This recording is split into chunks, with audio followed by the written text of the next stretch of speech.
difficile de parler après ce magnifique conférencier. Enfin, et j'espère que mes œuvres aussi les parlent un peu à ma place. Donc, euh, voilà, dans mes œuvres que vous voyez ici, enfin une partie j'essaie de m'orienter vers l'art naïf un peu. Et qu'est-ce qui est assez, enfin, parmi les multiples facettes de art naïf, c'est le retour vers le folklore, vers les sources. Donc, enfin, sur les images qui sont présentées enfin, sur ma droite, on voit en fait, j'ai fait une femme oiseau. Et donc, du coup, c'est une image qui est un peu, qui est arrivée chez nous de Grèce. Donc, du coup, en russe, ça s'appelle Cyrine. Donc, du coup, ça vient de grec sirène. Et bon, il existe aussi chez les Iraniens. Enfin, aussi, c'est de enfin, à peu près image pareille. Et donc, chez les Russes, c'est les gardiens de paradis. C'est les gardiens des pommes d'or de paradis. Et cette image, on peut voir même dans l'iconographie, donc du coup dans l'art russe byzantin. Enfin. Et les poètes et les écrivains, les peintres, enfin, durant toutes les temps, enfin, russes, ils ont beaucoup aimé ce personnage. On dirait que les trois réincarnations, une gentille, pas très gentille, pas gentil du tout, enfin. Et voilà, mais avec le temps, donc du coup, c'est un oiseau aussi prophète, donc un oiseau qui chante, oiseau qui appelle dans le paradis, et aussi un oiseau prophète, pardon. Et donc, avec le temps, c'est côté négatif s'estompe, donc du coup, et maintenant, enfin, enfin, les Russes aiment bien représenter cette oiseau-femme et les peintres russes. Et voilà, donc du coup, j'espère que à travers enfin, de mon connaissance de folklore, de mes connaissances d'images russes, en fait, voilà, je peux transmettre au public français ce que je connais. Voilà. Donc, art naïf, donc du coup, souvent c'est les techniques, n'importe quelle technique. Mais par contre, c'est aussi le rapport avec les consciences un peu mythologiques en fait. Donc du coup, enfin, ça ne suffit pas connaître les techniques, mais il faut aussi avoir certaines consciences. Et donc du coup, c'est les consciences que enfin, tout le monde a déjà parlé, en fait, Anna et Frédéric, en fait, que voilà, c'est à la rencontre du monde un peu rationnel que peut-être russe garder tout petit peu un peu plus en fait que les Français en fait. Donc espèce de conscience mythologique et irrationnelle.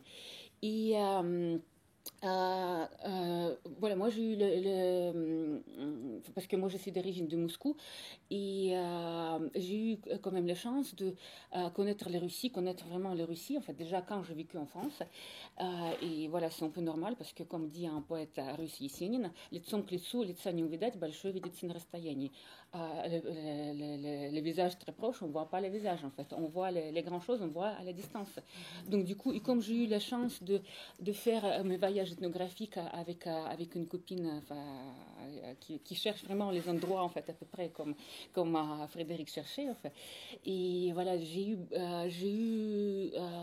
plusieurs occasions de dernier temps visiter les régions de Kostroma. Enfin, c'est un peu au nord-est de Moscou, c'est pas très loin, mais c'est quand même assez, c'est aussi un peu coin sauvage, enfin comme on dit en Russie, Medvedji Ugal, le coin des ours en fait. Voilà, enfin, c'est les images que j'ai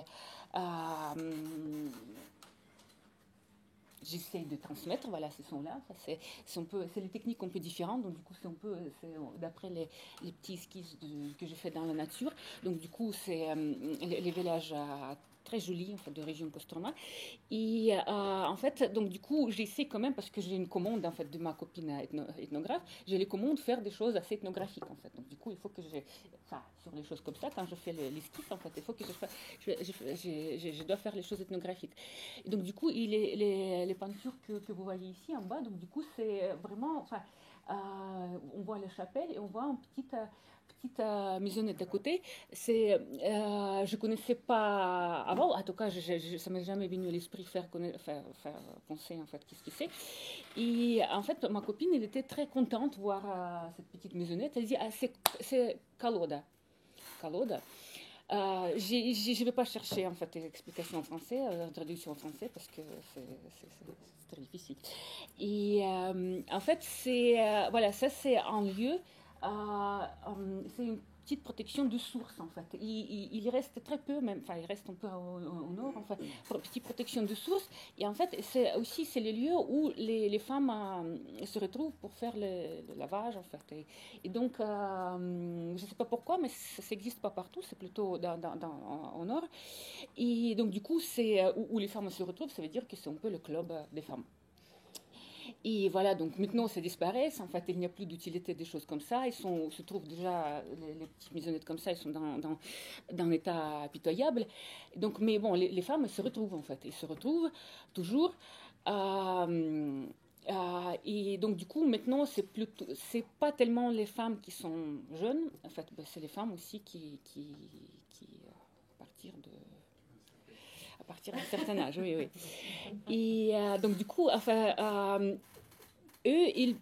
donc du coup, ils parlent bien sûr de leurs enfants, de leurs petits-enfants, de leur famille. Et donc du coup, ils parlent aussi, ils préparent son dot. Mais c'est pas le dot comme ils ont préparé quand ils étaient les jeunes, en fait, quand c'était pour préparer pour le mariage. Ben ça, ils préparent pour son enterrement, en fait. Et donc, du coup, on fait les villages. Dans le village, apparemment, ils avaient un très bon menuisier qui a fait les circuits pour toutes les habitants du village. Et donc, du coup, c'est frais, enfin, les enfants, les petits-enfants. Donc, du coup, quand on revient dans la maison parentale, il y a des circuits. Enfin, donc, du coup, certains enfants, ils les virent en fait, parce que voilà, elle ne veut pas avoir le circuit. Et une des dames, en fait, elle était. En fait, ça ne les gêne pas de parler de ça. En fait, voilà, c'est une préparation comme pour le mariage, en fait. Elle se prépare pour un autre événement, en fait. Et donc, du coup, il a dit, ah, moi, je peux tout vous montrer, je peux même mettre dans le circuit. Mais s'il vous plaît, ne mettez pas les couvercles. Non, non, on ne peut pas, enfin, ne mettez pas dans le circuit, enfin, ça suffit que vous nous montrez, en fait, donc du coup, il nous montre, en fait, les jolies robes, en fait, les jolies, enfin, toutes les choses, en fait, donc du coup, après, dans les régions, c'est vraiment le propre à chaque région, donc ils ont une couverture sur la tête, donc du coup, ils veulent que leurs enfants, ils le mettent dans le cercueil avec une couverture sur la tête. Je ne vais pas montrer sur moi, enfin, je suis désolée.